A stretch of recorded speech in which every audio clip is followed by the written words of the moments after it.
I'm going to tell you something that your father, your teachers, your society never had the courage to say out loud.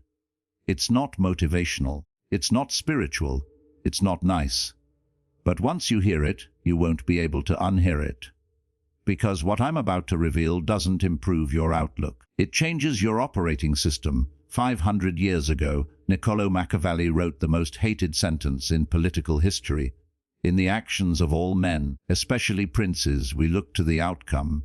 Or as it's now summarized, the end justifies the means. That idea was so dangerous that moralists called him evil. The church tried to bury him, and yet presidents rid him in secret. CEOs quote him behind closed doors. Generals, intelligence agencies, billionaires all operate on this principle while pretending they don't.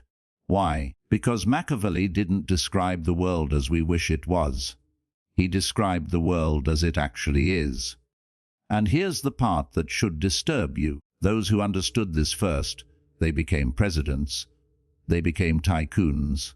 They became the people who run the world, while smiling like they're saints. They preach ethics to the masses and strategy to themselves.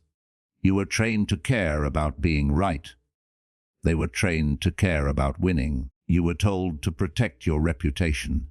They were told to protect their interests. You were conditioned to fear the consequences of bold decisions. They were conditioned to fear not making them. So ask yourself, why does every children's story teach sacrifice and virtue, while every powerful person you admire lives by advantage and leverage? Because a population obsessed with being good is easy to control. A man who fears being wrong will stop himself long before anyone else has to. But here's the truth. No one wants you to realize there is no moral reward for losing. There is only losing. The world does not measure your intentions. It measures your outcomes. Fail with good values and you still fail. Win by methods others fear, and suddenly every critic respects your courage. This is the shift that creates dangerous men. Stop worrying about looking righteous. Start worrying about whether your life actually amounts to anything. If that makes you uncomfortable, good. That means the conditioning is cracking. Keep listening. I'm going to show you Machiavelli's most feared idea, how winners actually think about ethics, sacrifice, and consequences. This will not make you comfortable. It will make you accountable. So before we go further, like this video, subscribe and turn on notifications, because once you see how the end justifies the means really works, you will never look at morality, success, or your own decisions the same way again. All your life, you were fed a carefully engineered script. Play fair, don't cheat. Winning isn't everything. As long as you tried your best, you should be proud. It sounds noble. It sounds honorable. It sounds like the foundation of a good society. It's also the reason millions of men die disappointed. Because while you were taught to obsess about being a good person, other people were being taught to obsess about getting what they want. You were trained to judge yourself by intentions.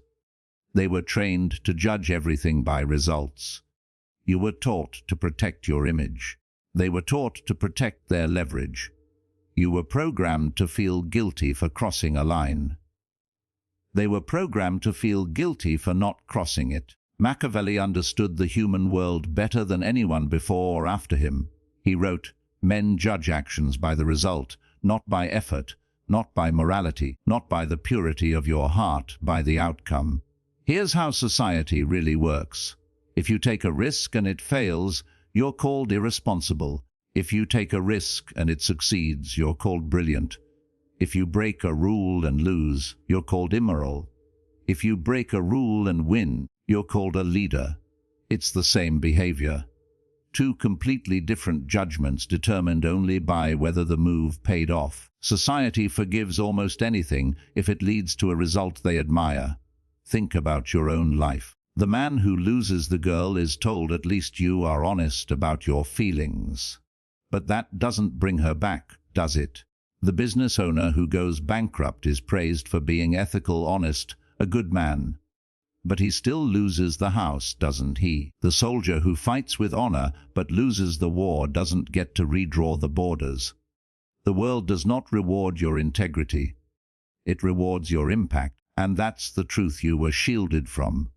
Because if you understood this too early, you'd become harder to manage. You'd stop waiting for permission. You'd stop asking for validation. You'd stop sacrificing yourself to make everyone else comfortable.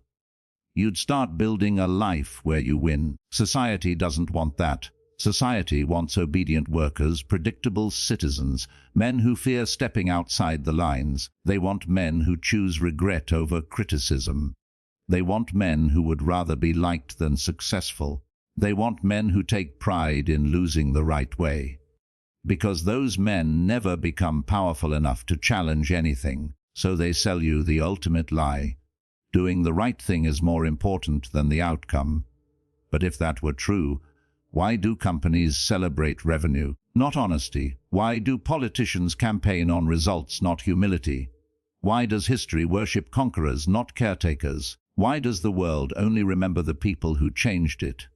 Here's the first brutal shift you must make. Stop asking, did I follow all the rules? Start asking, did my actions move me closer to the life I want? Because when you're dead, nobody is engraving your intentions on a gravestone. They won't write, "He was kind but invisible. He played fair but stayed small. He lived clean but achieved nothing." People will only care about one thing. Did your life amount to anything? That's the Machiavellian perspective. Not cruelty, not greed. Clarity. The clarity that tells you your life is the scoreboard. Not your heart, not your excuses, not your comfort, your results. And right now, you have to decide what kind of man you're going to be going forward. The one who continues clinging to a moral script that keeps him obedient, or the one who steps into a world where impact matters more than innocence. There's a story you've been telling yourself your whole life. I'd rather keep my integrity than hurt anyone. I don't want to step on toes. I don't want anyone to think I'm a bad person. Sounds noble, sounds admirable. Sounds like something society would applaud. But here's what Machiavelli would tell you. Most men don't fail because they are immoral. Most men fail because they are too scared to be seen as immoral. You've been trained to fear guilt more than regret, to fear disapproval more than irrelevance, to fear being the villain in someone else's story more than being a nobody in your own. That's why most lives end quietly. Sir, No they great sell victories, you the no ultimate unforgettable lie. mark, just a man who tried to stay good and ended up harmless. Let's be honest, you didn't take that opportunity because you didn't want to betray anyone. But the people you protected replaced you without a thought. You didn't cut off that toxic friend because you didn't want to hurt his feelings. But he drained years of your life you will never get back. You didn't negotiate your worth because you didn't want to seem greedy. But your family still pays the price for your humility. You kept your hands clean, and you paid with your future. The world rewards what improves it. It doesn't reward what pleases it. Machiavelli understood this better than anyone. If you do what is necessary, you will be labeled cruel only until you succeed. We treat necessary force as evil right up until it works. Then we call it leadership. Think about history. Great leaders made decisions that hurt people, not because they wanted to, but because they had to. The ones who refused. You don't know their names, because the world never wrote them down. That's the cost of clean hands. You become forgettable. Here's what no one tells you. Every meaningful outcome requires a sacrifice. Someone has to feel pain. Someone has to lose something. Someone has to take the blame. You've been trying to live a life where nobody ever does, where you never demand the promotion, where you never compete aggressively, where you never walk away from those holding you back, where you never enforce boundaries that others dislike. You want victory with no losers, power with no enemies, success with no discomfort. That's not virtue. That's delusion. The man who refuses to hurt anyone inevitably hurts himself and everyone who depends on him. That's the real moral crime. You think you're being saintly, but you're simply avoiding responsibility for the damage caused by your inaction. You didn't fire the incompetent employee, so the company suffered. You didn't confront the cheating partner, so the betrayal grew deeper. You didn't enforce your boundaries, so resentment replaced love. Cowardice dressed up as kindness is still cowardice. Here's the harsh truth you must swallow. You cannot be significant without becoming the villain in someone's narrative. If no one ever sees you as ruthless, you never did anything that mattered. You will either cause wounds or be wounded. You will either create fear or live in it. You will either set the rules or obey them. There is no neutral existence. Neutrality is just losing slowly. This is why Machiavelli despised the fantasy of total morality, because a man obsessed with staying pure rapidly becomes powerless. And powerless men cannot protect themselves, cannot protect others, cannot protect their destiny. He wrote, "A prince who cannot be feared cannot be secure. Replace prince with man. The truth stays the same. If you cannot create consequences, you do not have control.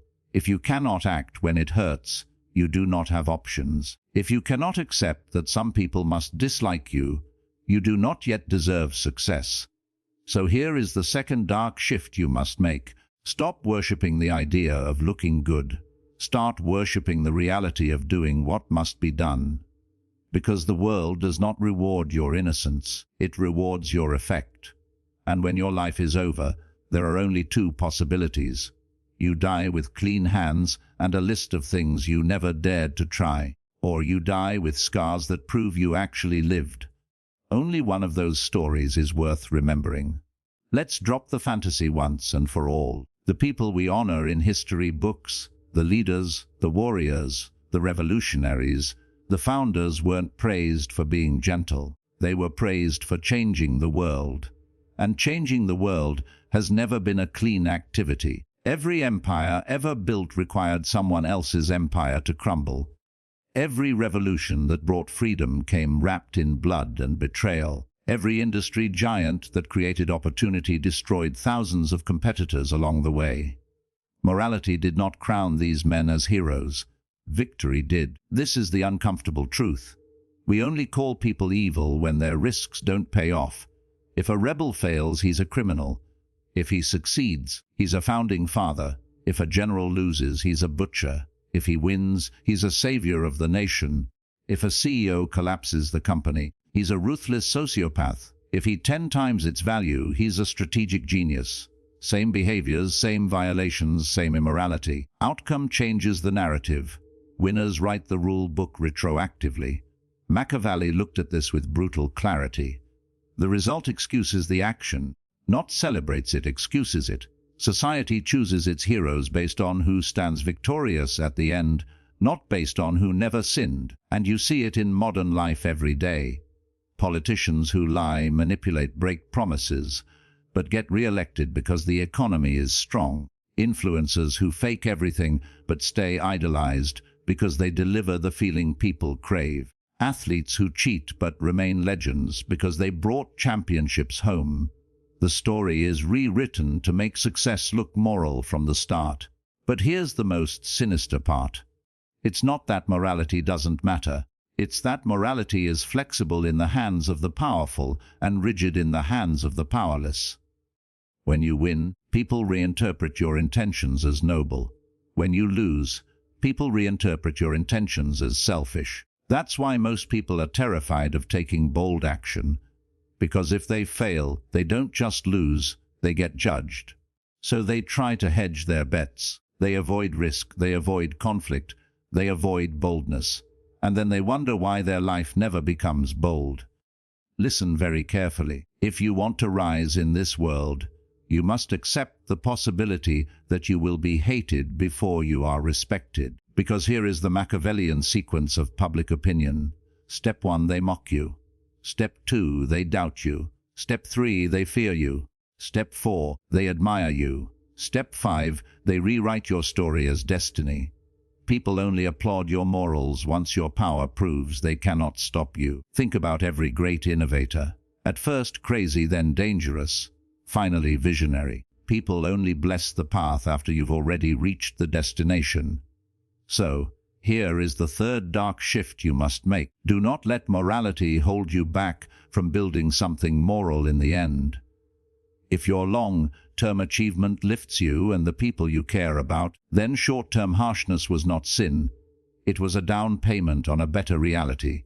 But weak men misunderstand this. They use Machiavelli as an excuse to act evil for no purpose. They sabotage friendships for petty ego. They lie constantly for tiny advantages. They betray loyalty just to feel powerful. This is not strategy. This is insecurity. The Machiavellian mindset is not "I'll do whatever I want." It is "I will pay any necessary price for a worthy end." The key word is worthy. A kingdom is a worthy end. A legacy is a worthy end. Protecting those who depend on you is a worthy end. Rising so you can lift others is a worthy end. Hurting people because you're frustrated, not worthy. Cheating because you lack discipline, not worthy. Backstabbing because you crave attention, not worthy. Machiavelli demands a smarter question. If you stain your hands, make sure it's for something heavy enough to bear the stain. Because the world doesn't reward pointless ruthlessness. It rewards effective ruthlessness. And if you succeed, all the fear, all the judgment, all the accusations will be rewritten as necessary sacrifice, but only if you succeed. That's why this is terrifying. You must be willing to be hated now so you can be honored later. Morality is not a starting point. It is a luxury earned by winning first. So the real decision is the one staring you in the mirror. Do you want to be pure, or do you want to be powerful enough to purify the world you touch?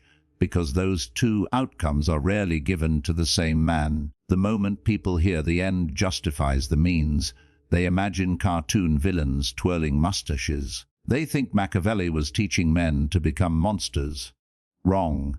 Machiavelli was warning you about two very different types of ruthlessness. Stupid evil and necessary evil. Stupid evil is what amateurs do. Necessary evil is what winners do. Most people confuse the two. Let's break them down. Stupid evil is impulsive, emotional, ego-driven. It destroys more than it gains. It sacrifices the future for a cheap hit of power in the moment. Examples: yelling at subordinates because it makes you feel dominant, but they now hate you and works. Breaking trust for a tiny advantage, but you permanently lose an ally.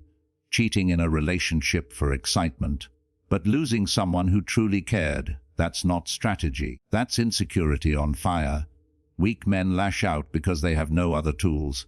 They can't build, so they break. They can't rise, so they drag down. Machiavelli mocked these men.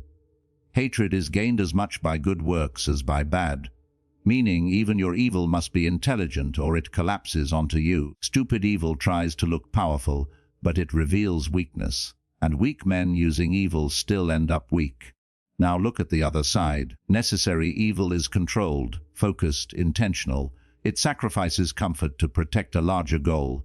It takes a short-term hit to secure long-term dominance. Examples: firing one toxic employee to save the company, ending a friendship that holds you back, cutting a business partner who slows you down, standing firm on a boundary even if someone gets upset. This isn't cruelty. This is self-respect enforced.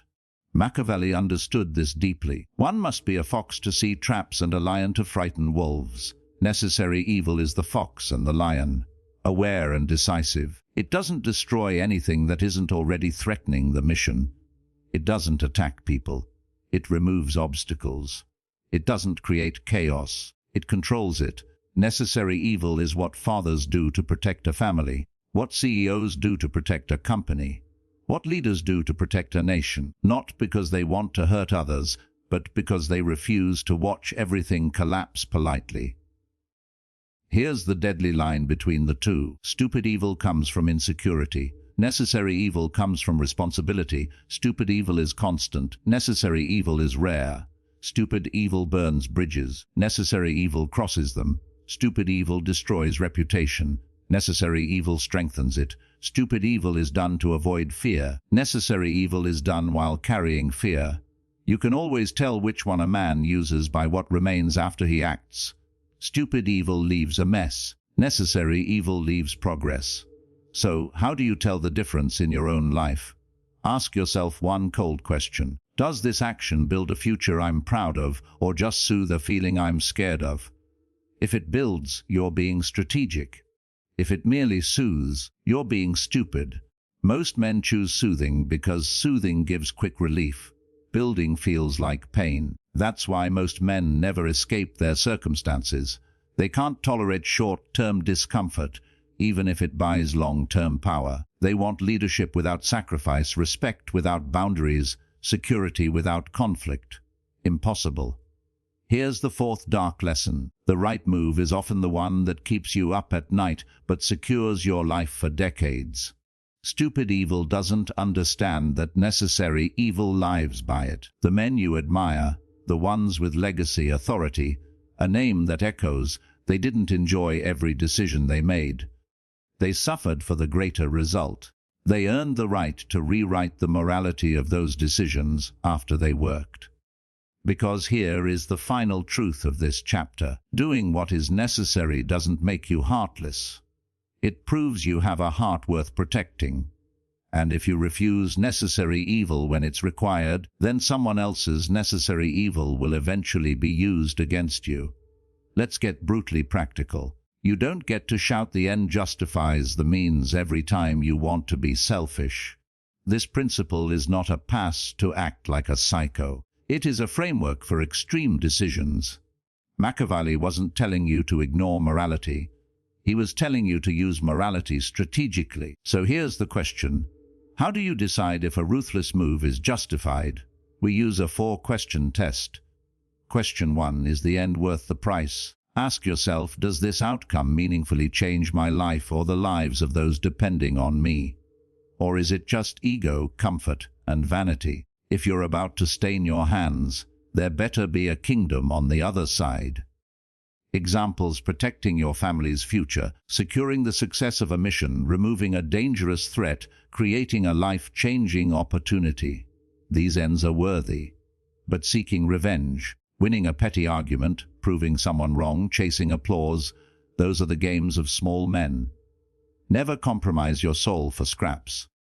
Question 2. Is there a cleaner strategy you're avoiding? Be honest. Is the ruthless move truly necessary, or are you just afraid to take the difficult, disciplined path? Sometimes you call something necessary because the smart approach is hard. Example: you lie because the truth requires courage. You betray because honesty requires humility. You manipulate because transparency requires risk. That is not Machiavellian. That is cowardly. Machiavelli said, "Appear merciful, faithful, humane, but be prepared to act against all of these if necessity requires." Necessity is the key word. If the clean path can work, the dirty path is not justified. Question 3. Can your reputation survive the blowback? Machiavelli cared more about appearance than inner virtue. Your reputation is your shield. Once destroyed, you are naked. If a ruthless move will damage the way powerful allies see you, then the end must be strong enough to make you independent of their opinion. Example: if you burn a bridge, you better already own the other side. Think like a chess player. Do not sacrifice the queen to free a pawn. Question 4. Can you carry the consequence? This is the part most men ignore. You must be psychologically strong enough to live with what you've done. Real power has a cost. You pay with your peace. You pay with your image. You pay with the version of yourself who believed life could stay clean. If a decision will rot your soul from the inside, ask whether the victory is worth the decay. Every ruthless act takes something from you. The question is, does it give more back? Put it all together. If the answer is the outcome is meaningful, there is no clean alternative. The reputation cost is strategic. You can carry the guilt. Then you act calmly, decisively, without apology. But if even one answer is weak, you wait, you think, you strategize. Because here's the 5th dark lesson. A Machiavellian move is only righteous if it makes you too strong to be punished for it. If you act ruthlessly but stay weak, you are not Machiavellian. You are lunch. One more warning. Most men pay a moral price for nothing. They lie for social approval. They cheat for cheap pleasure. They betray for status crumbs. They manipulate for validation. They throw away their character to gain moments. Machiavelli didn't admire these men. He pied them because they stained their hands without building anything. And here is where your choices separate you from the forgettable.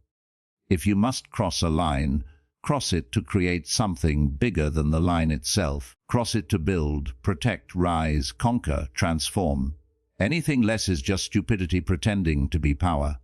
The next step is the hardest one. You must create a code you can live with, a set of rules that define which ends justify which means for you. Not for religion, not for society, not for anyone demanding you stay small. Now you are the author of your ethics and the judge of your results. And that is where a dangerous man is born. In music, most men believe peace is the default state of life.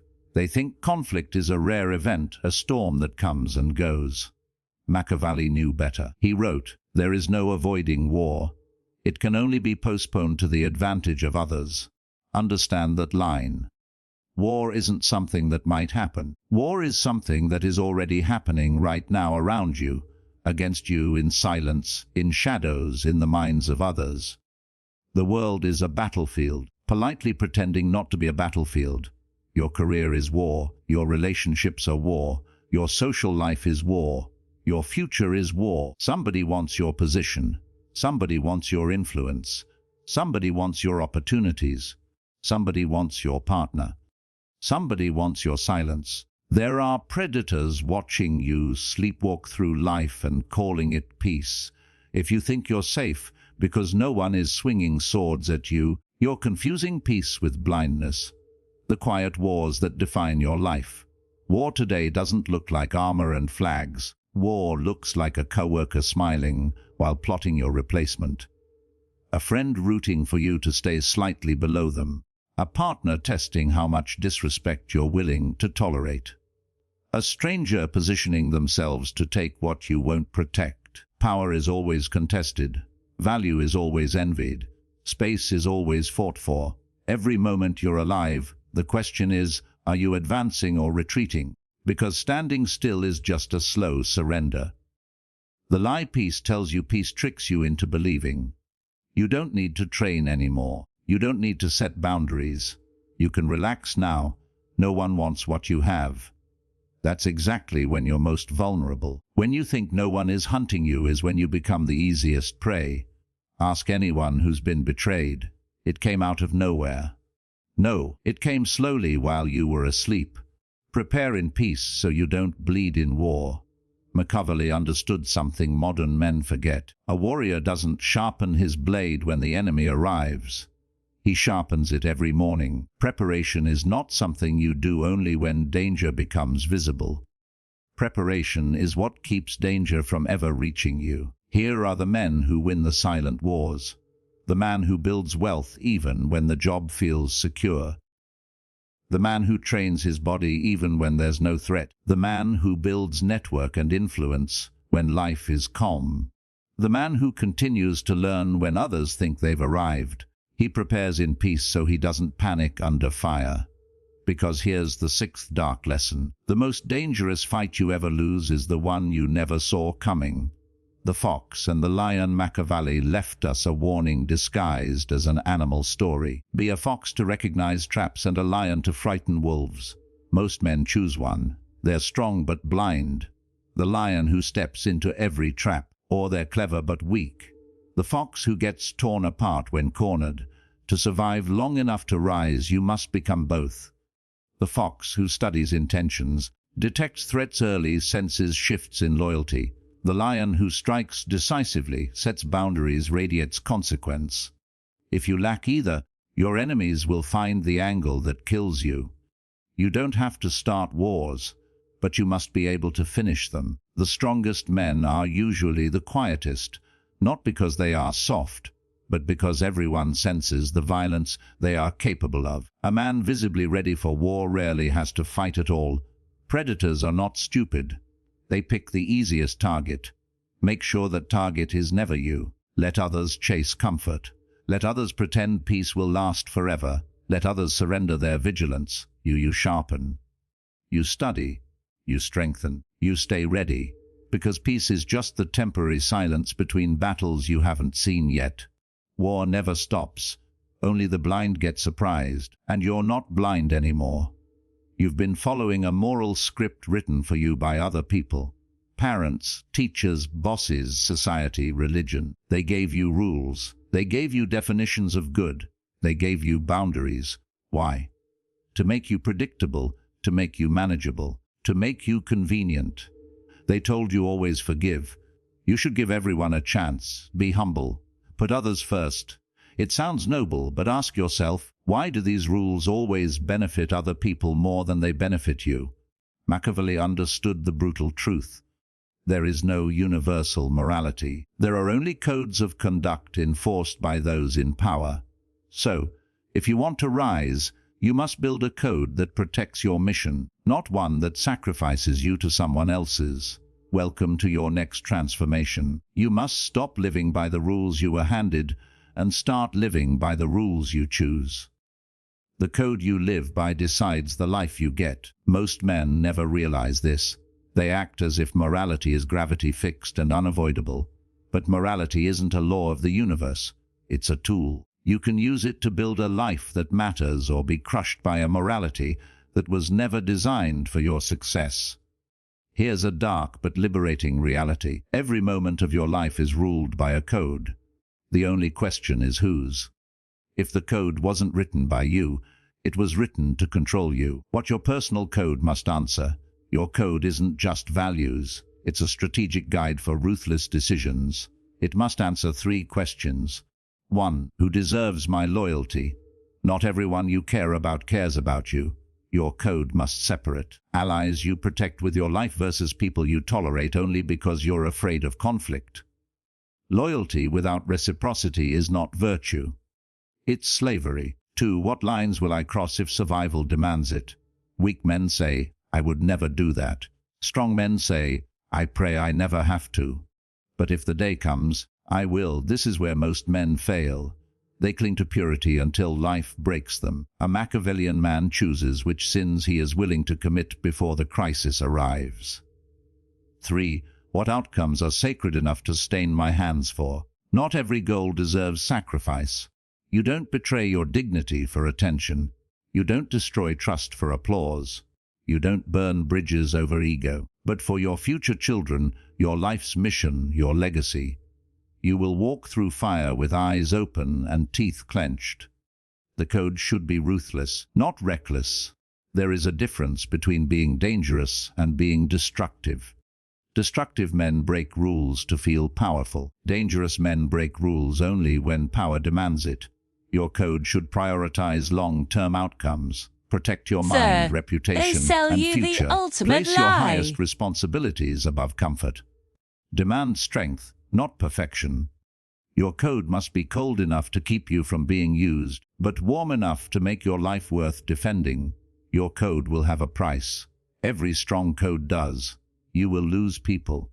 You will intimidate people. You will be resented by those who benefited from your old weakness. But here's the twist. When you enforce your boundaries, the only people who disappear are the ones who were using you. That's not a loss. That's a filter. Machiavelli wrote, "It is better to be feared than loved if you cannot be both." Your code will earn respect first. Love may follow, but respect is non-negotiable. Here's the 7th dark lesson. If your code doesn't scare you a little, it's not strong enough to protect you. A real code forces you to grow. It forces you to lead. It forces you to take responsibility for every outcome your life produces. This is where most men retreat back to obedience, back to morality written by others, back to being acceptable instead of unforgettable. But you're not going backward. This brings us to the most terrifying decision. In a world built on conflict, in a society obsessed with compliance, in a game where winners rewrite the rules, will you be the man who apologizes for his ambition, or the man who builds a legacy worth the blood it costs? Because now you can no longer pretend you don't know. Your code will determine your kingdom, and only one of those things will survive you. Everything we've talked about until now, ruthless strategy, necessary sacrifice, Building your own code, you can reject it. You can choose the soft path, the praised path, the path they want you to take, the path of being agreeable, compliant, polite, harmless. But before you choose that, let's look at what that path actually creates. Most people don't fail because of evil.